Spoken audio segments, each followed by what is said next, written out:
José collectionne les cartes postales depuis 25 ans. Il en possède plusieurs milliers rangées soigneusement par éditeur dans des boîtes ou des classeurs. Mais il ne veut pas s'arrêter là. Lieu de rendez-vous aujourd'hui, la 19e bourse aux échanges de Saint-Julien-les-Villas. La mission, rechercher des cartes postales que je ne possède pas. Pour compléter déjà mes collections sur quelques petits villages de l'Aube. José recherche exclusivement des cartes postales locales, les lieux où ont vécu ses parents et grands-parents. Plancy, Poivre, pour Sainte-Marie. Et manque de chance, je l'ai déjà. Pour trouver la carte tant recherchée, il faut jongler entre les stands. On va aller voir Jackie. José est devenu fan de ces cartes chargées d'histoire. Pour rien au monde, il arrêterait ses recherches. Une fois qu'on a commencé à collectionner les cartes d'un village, on en veut une, on en veut deux, on en veut trois.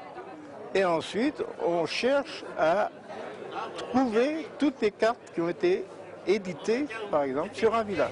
La recherche continue, toujours rien à l'horizon. Pourtant, José veut bien mettre la main au portefeuille. Sur le salon, les cartes postales valent de 3 à 150 € en moyenne, parfois plus. Bouilly. Oui, les baies comme bouilly. Si la chance n'est pas de la partie, il faut aussi faire confiance au réseau. Les collectionneurs s'entraident en se communiquant leurs trouvailles.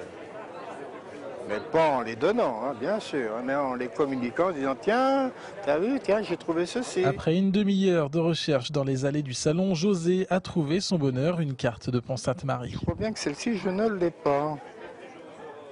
Que je regarde bien. Pourtant, c'est une carte des années 70, hein.